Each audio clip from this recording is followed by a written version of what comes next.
십이지지의 기온과 특성. 십이지는 12개의 지지 부호로 이루어져 있다. 이 지지 부호는 천간이 하늘에 존재하는 오행의 기운이라면 지지는 땅에서 시간의 순서를 나타낸다. 한 해는 12개월로 이루어지고 하루는 12시진으로 나뉜다. 예를 들어 정월에는 인을 나타내고 2월에는 누를 나타내며 이런 식으로 순서대로 진행된다. 이로써 우리는 12지지가 계절의 변화와 연결되어 주기적인 변화를 보인다는 것을 알 수 있다. 태초 원년에는 인으로 세수를 삼아 태초력을 만들어 사용하기 시작했으며 이는 전한의 무제무제 시대에 이루어진 일이다. 지지는 음양으로 분류될 수 있다. 양은 자인지 노신술이며 음은 충묘사미유해이다. 양은 움직임이 빠르고 음은 움직임이 느리게 진행된다. 또한 지지는 오행으로도 분류된다. 나무는 인묘, 불은 사오, 흙은 축진미술, 금은 신유, 물은 해자에 해당하다. 또한 기후 조건에 따라 음양을 한습과 난조로 구분하기도 한다. 한습은 주로 정적인 성향을 가지며 사색과 이론적인 성향이 강하다. 내부 자원에서 활동 에너지를 얻으며 신중하게 생각하는 경향이 있다. 분석적이고 내밀성이 있으며 인내심을 요구한다. 한습은 가을과 겨울의 기운을 나타낸다. 난조는 주로 동적인 성향을 가지며 외향적이고 활동성이 강하다. 외부 세계에서 활동 에너지를 모으는 경향이 있으며 외부 자극을 찾고 다양한 행동적인 관여를 하다. 이로써 주변 사람이나 사물에 지속적으로 관여하고 광범위한 흥미를 가지게 된다. 1-말해 지지는 시간의 순서를 나타내는 데 사용되는 12개의 부호이다. 이 부호는 천간이 하늘에 존재하는 오행의 기운이라면 지지는 땅에서 시간의 순서를 표현하다. 이것은 사람들이 계절의 변화와 연결된 주기적인 변화를 인식할 수 있도록 도와준다. 십이지는 십이간지라고도 불리며 각각 자, 축, 인묘, 진, 사, 오, 미, 신, 유, 술, 해라고 표기된다. 이들은 12개월과 24시간을 나타내는 데 사용된다. 예를 들어 정월에는 자가 나타나며 자정부터 오전 1시까지의 시간을 지칭하다. 이와 같은 방식으로 각 지지는 특정한 시간 단위를 나타내며 이를 통해 사람들은 일상생활에서 시간을 파악하고 조절할 수 있다. 이 일 또한 지지는 음양과 오행으로도 분류된다. 양양은 자, 축, 인묘, 진, 사를 의미하며 일반적으로 밝고 활동적인 특성을 지니고 있다. 음음은 오, 미, 신, 유, 술, 해를 의미하며 일반적으로 어두우며 조용한 특성을 지니고 있다. 이 지지는 또한 오행인 나무, 불, 흙, 금, 물과 연관되기도 하다. 각 지지는 특정한 오행의 기운을 나타내며 이는 사주, 운세 등에서 중요한 역할을 하다. 삼요약하자면 지지는 12개의 부호로 구성되어 시간의 순서를 표현하며 이를 통해 사람들은 일상생활에서 시간을 파악하고 조절할 수 있다. 지지는 음양과 오행과 연관되며 각각 특정한 특성을 나타내고 활용된다. 사지지는 조급하고 단순한 특성을 가지며 실천적인 행동이 앞서는 경향이 있다. 지지는 생지, 왕지, 고지로 분류되며 각각 변화와 개혁, 중심 역할, 승리고 변신하는 성격을 나타낸다. 또한 지지는 한습과 난조, 방향과 계절, 동물의 띠, 물체 등을 상징하며 천간과 함께 형상을 추론하고 기질과 성향을 이해하는 데 사용된다. 십이지의 오원을 알아보면 자는 동짓달을 의미하며 밤 11시 30분부터 오전 1시 29분까지 해당하다. 자는 한기가 가득한 시기이며 땅속에서는 양기를 세우는 시점으로 일양시생을 상징하다. 또한 자는 씨앗이나 갓 태어난 아이를 의미한다. 이처럼 자는 번식과 성장을 의미하는 것으로 이해된다. 이에 따라서 자수는 모든 생명체의 근원이고 생명의 탄생과 발전에 중요한 역할을 한다. 물은 생명의 에너지와 원천으로서의 역할을 수행하며 특히 여성의 자궁이나 새로운 생명이 태어나는 곳에서 물이 중요한 역할을 한다고 이해된다. 이러한 의미를 담고 있는 자라는 글자는 아들이 태어날 때 물이 함유되어 있다는 사실을 나타낸다. 이 지지는 조급하고 빠른 행동을 선호하며 현재 시점과 실용적인 결과에 초점을 둡니다. 그러나 이러한 성향으로 인해 고집이 강해져 주변을 불편하게 할 수도 있고 심하면 재앙을 초래할 수도 있다. 또한 지지는 상황에 따라 변화하고 숨기는 능력을 가지고 있어 주변을 당황시키거나 다른 방향을 연결하는 역할을 할 수도 있다. 삼요약하자면 지지는 조급하고 단순하며 실천적인 행동이 앞서는 특성을 가지고 있다. 생지, 왕지, 고지로 분류되며 변화와 개혁, 중심 역할, 숨기고 변신하는 성격을 나타낸다. 지지는 한습과 난조, 방향과 계절, 동물의 띠, 물체 등을 상징하며 청강과 함께 기질과 성향을 이해하는 데 활용된다. 사지자는 은밀성, 근면성, 다산성, 야행성을 가지고 있다. 이는 다른 사람들에게 드러나지 않는 형태로 생활하고 애정사나 비밀스러운 행동이 빈번하게 일어날 수 있다는 것을 의미하다. 또한 쥐자는 춥고 어두운 형상을 가지고 있어 세속적인 활동은 약하며 주로 정신적인 영역에서 활동하는 경향을 가지고 있다. 두 번째로 소축은 자궁에서 태어난 후 울음소리가 마치 소우처럼 우렁차고 태어남을 상징하면서 섣달이라는 시기를 나타낸다. 늦은 겨울의 찬기와 습기가 응결되어 냉하고 습한 땅의 형상을 상징하다.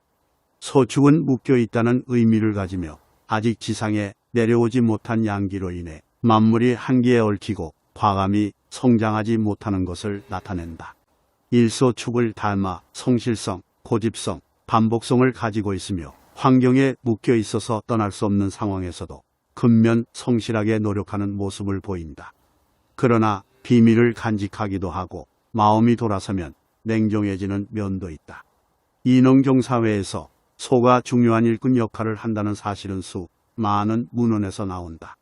그 이유는 소는 종족 번식의 목적을 위해서도 사용되지만 농경 사회에서는 강하고 부지런한 노동력이 필요하기 때문이다. 소는 일손의 부족을 보완하고 농사 일을 수행하는 데 필수적인 동물로 여겨졌다. 또한 하늘에 제를 올릴 때에도 소를 희생하여 제사를 지내는 관행이 있었다. 삼축시는 사주명리에서 음이 가장 깊은 시간으로 간주된다. 이 시간은 하늘이 땅을 지배하는 시간으로 여겨져 축시가 지목되었을 것으로 추측된다. 축시는 음양상의 균형과 하늘의 영향력을 고려하여 선정되었으며 이는 사주명리에서 천지간의 조화와 균형을 중요시하는 관점을 나타낸다. 세 번째, 호랑이처럼 강한 기상을 가지며 공격적이고 도전적인 정신을 갖고 있다고 설명된다. 이는 호랑이의 특성을 상징적으로 이용하여 축 다음에 해석한 것이다. 또한 자연에서 바라볼 때 이 노래는 만물이 싹트고 인시에는 사람들이 기지개를 펼치는 모습을 볼 수 있다. 일세 번째로 호랑이는 정월로 입춘을 지나면 양운동이 활발해지지만 아직도 한기가 남아있는 시기이다. 호랑이는 펼치는 것이라는 의미를 가지며 널리 펴서 만물을 낳는 것을 상징한다. 이는 성장과 발전에 관련된 의미를 내포하고 있다. 이인에서 태어난 사람은 자신의 역량을 발휘하여 도전적으로 나아가며 성장과 성공을 이루는데 큰 의미를 부여받는다. 사무랑이는 고난과 외로움, 겨울의 추위에서 살아남은 영웅으로서 진취적이고 용맹스럽며 강권적인 특성을 가지고 있다. 두려움이 없는 빠른 행동을 연상시키는 모습이다. 네 번째로 토끼묘는 2월을 나타낸다. 계절적으로는 봄철로 물이 올라오고 냉하면서도 부드럽고 아름다운 초목의 형상을 가지고 있다. 일토끼묘는 무성하다는 의미를 가지고 있다. 이는 만물이 무성하게 번성하고 특히 토끼는 소리를 못 내는데 말보다는 행동을 먼저 요구하는 의미에서 토끼라는 동물을 내세운 것 같다. 이 토끼묘는 넝쿨 식물의 형상을 가지고 있어서 뿌리가 사방으로 얽혀 있어 신경이 예민하다는 특성을 갖고 있다. 3. 또한 해가 뜨는 시간이 되었기 때문에 사물의 본질이 드러나는 시기이다. 따라서 토끼묘를 닮은 사람들은 유순성, 예민성, 지략성을 가지고 있다고 볼 수 있다. 토끼묘는 사양지기로서 온난함이 시작되는 시기로 양이 지나쳐서 확장과 분화를 시작하는 시기이다. 사이 때 이사도 빈번하게 일어난다. 토끼묘는 계획하고 준비하는 활동과 관련되어 있으며 세우는 일에 참여한다. 사토끼묘는 3월에 해당한다. 이는 늦은 봄으로 파랗게 자란 초목이 넓은 초원을 형상화한 이미지를 가지고 있다. 이는 목의 성장을 극대화시킬 수 있는 기반을 조성한 것을 의미하다. 오토끼묘의 시간은 모여서 각자 하루 일과를 활발하게 시작하는 시간으로 책임감과 의무감을 가지고 움직인다. 그러나 과도한 습습기를 지니면 부담감과 스트레스를 유발할 수 있으며 헛된 꿈에만 집착하는 것을 조심해야 하다. 6. 또한 토끼묘는 여름이 오고 있다는 사실을 잊지 않고 지속적인 자라남을 위해 노력해야 지는 무성하게 자라고 하늘의 별처럼 사람들이 주목하는 훌륭한 인물이 되기를 의미한다. 이러한 의미에서 별진자로 표기되었을 것입니다. 또한 상상 속의 동물인 용을 세운 것은 최고의 상징적인 인물로 성장을 바라는 소망이 담겨져 있습니다. 지는 3월을 나타내며 늦은 봄으로 초목이 파랗게 자라는 넓은 초원과 같은 이미지를 갖고 있습니다. 이는 목의 성장을 극대화할 수 있는 기반을 조성한 것입니다. 하루로는 오전 7시 30분부터 9시 29분까지 해당합니다. 진에 대해 어떤 사람이 말한 것으로는 진은 펴는 것이니 만물이 모두 펼쳐서 나오는 것이라고 했습니다. 이는 진이 외부로부터 화려하고 명랑하게 보여져 포부가 크고 꿈이 많아 만족을 얻기 어려워하는 경향을 갖고 있다는 의미입니다. 시간적으로는 진 시간은 사람들이 모여서 각자 하루 일과를 활기차게 시작하는 시간입니다. 하지만 너무 과도한 습을 가질 경우 부담감과 스트레스를 유발할 수 있으므로 조절하고 조정하는 능력이 필요합니다. 또한 용처럼 가상의 동물로서 노력과 준비 없이 영광스러운 성공만을 꿈꾸는 것은 헛된 희망이니 조심해야 합니다. 여름이 오고 성장이 무성하게 이루어진다는 사실을 잊지 말아야 합니다. 사자는 남 위에 군림하는 우뚝 선 인물로서 훌륭한 자손을 기대하며 종자를 생산할 것을 염원한다. 또한 사라는 글자에는 화려한 부활을 의미하는 붉은 꽃이 함축되어 있고 이는 자녀를 의미한다. 계절적으로는 4월에 산과 들에서 따스한 바람이 불고 꽃이 피며 그 향기가 퍼지는 시기이다. 이때 벌과 나비들은 수많은 꿀을 모아 나르는 시기이다. 이리를 통해 사자의 의미는 자녀 또는 후손을 의미하며 번영하고 풍요로운 가정과 자손의 번성을 상징한다는 것을 알 수 있다. 이뱀사는 4월에 해당하다. 초여름으로 포근하면서도 화창한 햇살을 보이는 시기이다. 하루로는 오전 9시 30분부터 11시 29분까지이다. 뱀사에 대해서는 이미 다했다는 뜻을 갖고 있으며 응기를 용납하지 않는다. 삼뱀사는 빠른 동작과 문제 해결을 통해 시시비비를 가리고 있는 해결사이다. 직감력과 판단력이 빠르며 강한 독성을 지니고 사람의 생사에 관여하는 특징을 가지고 있다. 마로는 5월에 해당하다. 한여름의 강한 열기로 이글거리는 불꽃 모양을 가지고 있다. 하루로는 오전 11시 30분부터 오후 1시 29분까지이다. 마로에 대해서는 거스르는 것을 의미하며 오하는 왕한 화로 세상 만사를 스스로 판단하고 자신의 주장을 강하게 펼칠 수 있기 때문에 부여된 것 같다. 이리 시기는 농경사회에서 모든 작물의 파종을 마치고 잠시 쉬면서 추수 때 결실을 기다리면서 기운을 충전하는 계절이다. 두마로는 활동성, 충동성, 민첩성, 고집성을 가지고 있으며 정어로서 휴식이 필요하지만 여러 가지 일을 바쁘게 돌아다니며 탈진하기도 하다. 미자는 토를 의미한다. 이 글자는 왕성한 기운은 지나갔지만 아직 물러날 때가 아니라는 의미를 담고 있다. 비록 현재는 일선에서 밀려나 조용히 쉬는 것처럼 보일지라도 그 안에는 여전히 자신의 강인함을 간직하고 있습니다. 또한 하루 중 정오를 지난 후에는 강한 열기가 빛으로 내리는데 이는 많이 지친 상태를 의미합니다. 일미자는 6월에 해당하며 계절로는 늦은 여름이나 가뭄에 단단하게 굳어진 마른 땅의 형상을 상징합니다. 나무는 성장을 멈추고 아래로 축 늘어진 모양을 하게 됩니다.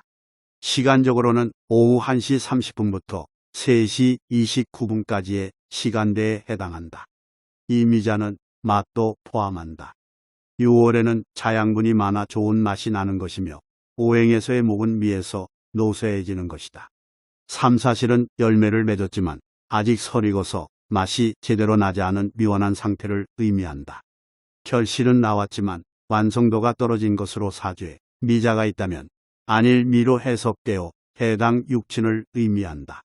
사척박한 현실 속에서도 중용의 도를 지키며 잘 적응하려는 모습을 보이며 대인관계는 원만하지만 은근한 고집으로 주위를 괴롭히기도 한다는 내용을 담고 있다. 신금이란 표현은 사람들이 인내심을 갖고 후손을 위해 수고와 노력을 아끼지 않는 모습을 의미한다. 금은 자연에서 보면 생명체의 종자로서 살아있는 생명력을 담고 있다. 또한 나무 위에서 원숭이가 주로 서식하는 곳에서 열매로 표현되는 신금은 계속해서 성장하고 발전하는 모습을 상징한다. 일시는 초가을에 비유되지만 여전히 더위가 많이 남아있는 시기로 설명된다. 이 동물은 활력과 열기로 가득한 상태로 오후 3시 30분부터 5시 29분까지의 시간을 대표한다. 신은 만물이 몸을 이루고 준비하여 단단하게 하며 음의 세상으로 변화하는 구간으로 해석된다. 원숭이와 유사한 모습을 가진 신은 지혜와 재주를 갖춘 인물로도 비유된다. 유는 초가을의 추석 무렵을 상징하며 차고 예리하며 매운맛이 나는 형상으로 비유된다. 오후 5시 30분부터 7시 29분까지의 시간을 대표하며 빼어난 특성을 가지고 있다. 일자신을 보석처럼 생각하고 차별성을 갖는 것이 특징이며 냉정하고 날카로우며 외로움을 느낄 수도 있다. 이 동물은 술, 발효식품, 의약품과 관련이 있으며 구멍을 내거나 사람의 마음을 후벼파기도 한다. 생명체가 생을 마감하기 위하여 준비를 하면서 유종의 미를 거두고자 노력하는 의미가 담겨져 있는 술은 늦은 가을을 상징하며 마른 땅의 형상으로 묘사된다. 오후 7시 30분부터 9시 29분까지의 시간을 대표하다. 일술은 양기가 쇠하고 만물이 완성된 상태로 양기를 완전히 거두는 역할을 한다. 개의 특징을 닮아 충직하고 보안을 철저히 하는 경향을 가지며 추상적인 목표를 가진 사람들이 많이 태어난다고 하다. 해는 하루의 마무리를 의미하며 깊은 수면을 위해 잠자리에 들어가는 시간을 상징한다. 이때 해는 무엇인가를 소중히 간직하거나 꽉 쥐는 의미를 내포하고 있다. 이는 마지막으로 부여된 구성으로서 그 의미를 지니고 있다. 이래는 이른 겨울을 상징하며 차고 습한 물의 형상으로 비유된다. 오후 9시 30분부터 11시 29분까지의 시간을 대표하며 하나의 끝과 또 다른 시작을 알리는 상황으로 설명된다. 이에는 만물을 깊이 감추면서 핵심이 되는 부분으로 좋고 나쁨, 직설과 위선을 취하는 특성을 갖는다. 삼대지의 행동을 닮아 무엇이든 주워 먹는 모습을 보이며 추수를 마친 시기로 주위에는 풍부한 식량이 있는 시기이다. 사해월은 긴 겨울을 위해 저장하고 활동하는 시기로 어두운 밤의 정신적 활동과 관련이 있으며 휴식과 지켜주는 역할을 하다. 또한 일의 시작과 종결에 영향을 주기도 하다. 지혜가 풍부하고 인정이 많은 사람들이 태어날 가능성이 있다. 이렇게 명리학에서는 각 동물들을 계절, 시간대, 특징 등을 통해 상징화하고 해석한다.